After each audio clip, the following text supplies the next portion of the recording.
गरीब माँ के नालायक बेटे। नम्रता अपने दो बेटों हर्ष और विकास के साथ एक छोटे से घर में रहती थी। नम्रता के पति का बहुत समय पहले ही निधन हो चुका था। तभी से नम्रता अकेले ही अपने दोनों बच्चों का पालन पोषण करने लगी। हर्ष और विकास 10वीं क्लास में थे। नम्रता उसी गांव में लोगों के कपड़े धोने का काम करती थी और उससे जो भी उसकी आमदनी होती थी उसी से वो अपने बच्चों की पढ़ाई का खर्च उठाती थी। पर ये बात हर्ष और विकास को पता नहीं थी।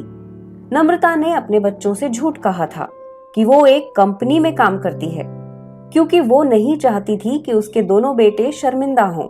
एक दिन सवेरे सवेरे, माँ, स्कूल में टीचर ने परीक्षा की फीस के पैसे मंगाए हैं। मेरे 2000 और विकास के 2000। 4000 रुपए? अरे इतने पैसे मैं कहाँ से लाऊंगी? बेटा, कल सवेरे आप जब स्कूल जाएंगे ना, तब मैं आपको पैसे दे दूंगी। हाँ, अभी स्कूल जाओ आप दोनों। दोनों बच्चे स्कूल चले जाते हैं। अरे मेरे पास तो केवल 1000 रुपए ही है। अगर बच्चों की स्कूल की फीस नहीं दी तो वो परीक्षा में नहीं बैठ पाएंगे। नहीं नहीं, मैं अपने बच्चों के जीवन के साथ खिलवाड़ नहीं कर सकती। मुझे कहीं से भी पैसों की व्यवस्था करनी ही होगी। तभी नम्रता अपने पति के दोस्त दर्पण के घर आती है और उसे सारी बात बताती है। दर्पण भाई, मुझे 3000 रुपए दे दीजिए उधार। मैंने बड़ी मुश्किल से अपने बच्चों को यहाँ तक पढ़ाया है और अब मैं नहीं चाहती कि पैसों के कारण मेरे बच्चों का जीवन बर्बाद हो। नम्रता बहन, एक माँ लोगों के कपड़े धोकर अपने बच्चों के लिए इतना कर रही है? सच में ऐसी दिलदार माँ मैंने आज तक नहीं देखी। जो गरीबी से हम गुजर रहे हैं ना दर्पण भाई, मैं ये गरीबी अपने बच्चों पर कभी नहीं आने दूंगी। मैं उन्हें पढ़ा लिखा कर बड़ा आदमी बनाऊंगी। तभी दर्पण नम्रता को 3000 रुपए दे देता है। नम्रता वो पैसे लेकर अपने बच्चों के स्कूल आती है और वो पैसे टीचर को दे देती है। देखते ही देखते कई साल बीत जाते हैं और अब हर्ष और विकास बड़े हो चुके थे। वो कॉलेज जाने लगे थे। एक दिन हर्ष और विकास कॉलेज जाने लगते हैं। तभी उन्हें उनका कॉलेज का दोस्त रमेश मिलता है। अरे भाई रमेश, चलो कॉलेज साथ जाते हैं। अरे 2 मिनट मेरे साथ चलो, उसके बाद कॉलेज चले जाएंगे, मुझे एक काम है। हर्ष और विकास रमेश के साथ कॉलेज के बजाय गांव के बाहर आ जाते हैं और तीनों एक पेड़ के पास बैठ जाते हैं।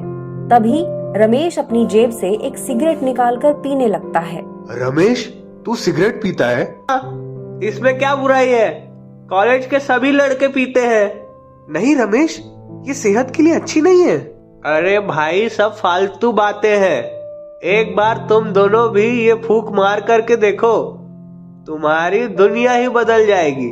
तभी हर्ष और विकास दोनों भी अपने अपने हाथ में एक एक सिगरेट लेते हैं और सिगरेट पीने लगते हैं। अरे वाह यार, ये सिगरेट पीने से तो बहुत मजा आ रहा है। अब विकास और हर्ष को सिगरेट की ऐसी बुरी लत लग जाती है कि वो रोज अपनी माँ से पैसे लेकर कॉलेज की बजाय गांव के बाहर आकर सिगरेट पीते थे। रमेश विकास और हर्ष को इतनी बुरी आदत लगा देता है कि अब दोनों भाई सिगरेट के साथ साथ शराब भी पीने लगे थे। देखते ही देखते कई दिन गुजर जाते हैं। एक दिन विकास और हर्ष के पास पैसे नहीं थे। तभी वो अपनी माँ से कहते हैं, माँ, हमें पैसे चाहिए, कॉलेज की फीस भरनी है। अरे बेटा, 2 दिन पहले ही तो मैंने आप दोनों को 2000 रुपए दिए थे। अरे माँ, कॉलेज में पढ़ाई को बहुत पैसे लगते हैं। पर बेटा, मेरे पास तो एक पैसा नहीं है। अब जितना पैसा घर में था वो सारा मैंने आप दोनों को दे दिया है।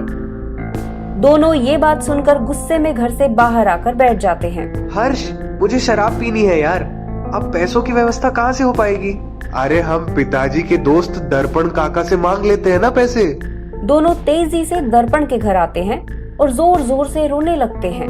दर्पण काका, हमारी माँ की तबीयत अचानक से बहुत खराब हो गई है और डॉक्टर 20,000 रुपए मांग रहा है। हम 20,000 रुपए कहाँ से लाएंगे? क्या?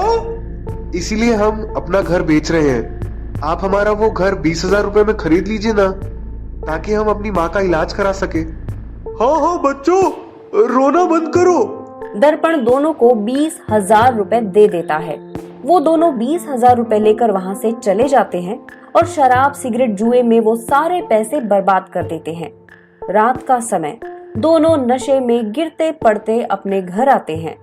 तभी वो देखते हैं कि दर्पण और नम्रता दोनों घर में साथ में खड़े थे। नम्रता जब अपने बच्चों को नशे में देखती है तो उसकी आंखें फटी की फटी रह जाती हैं। मेरे बच्चे शराब पीने लगे हैं। मुझे तुम दोनों से ये उम्मीद नहीं थी बेटा कि मेरी बीमारी का बहाना बनाकर तुमने अपने पिताजी की ये आखिरी निशानी इस घर को बेच दिया, वो भी शराब पीने के लिए। अरे क्या क्या सपने देखे थे मैंने तुम दोनों के बारे में। मुझे लगा था तुम दोनों कॉलेज जाकर पढ़ाई कर रहे हो। तुम दोनों तो अपनी माँ का नाम मिट्टी में मिलाने वाला काम करके आ रहे हो। अरे ऐसी नालायक औलाद से अच्छा होता कि मेरी कोई औलाद ही ना होती। आज तुमने मुझे किसी को मुंह दिखाने के लायक नहीं छोड़ा बच्चों। नम्रता रोते रोते अपने घर के अंदर चली जाती है और दरवाजा बंद करके आत्महत्या करके मर जाती है। ये देखकर हर्ष और विकास रोने लगते हैं। माँ उठिए ना। माँ ये क्या कर दिया आपने? अब आंसू बहाने से क्या फायदा बच्चों? भगवान तुम जैसी नालायक औलाद किसी को भी ना दे। अरे जो माँ ने लोगों के कपड़े धोकर पैसे कमाए और उन पैसों से तुम दोनों को पढ़ाया लिखाया, जिस माँ ने तुम जैसे बच्चों के खातिर अपने आप को कुर्बान कर दिया, वो माँ को तुम दोनों ने उसकी ममता का ये सिला दिया। तुम जैसे नालायक बेटों को इस गांव में रहने का कोई अधिकार नहीं है। अपनी माँ के संघर्ष के बारे में सुनकर दोनों को अपने किए पर बहुत पछतावा होता है और वो दोनों जोर जोर से रोने लगते हैं। तभी गांव वाले विकास और हर्ष को मार मार कर उस गांव से हमेशा के लिए बाहर निकाल देते हैं। आज दोनों का जीवन भी बर्बाद हो गया और उनके हाथों उनकी माँ भी चली गई।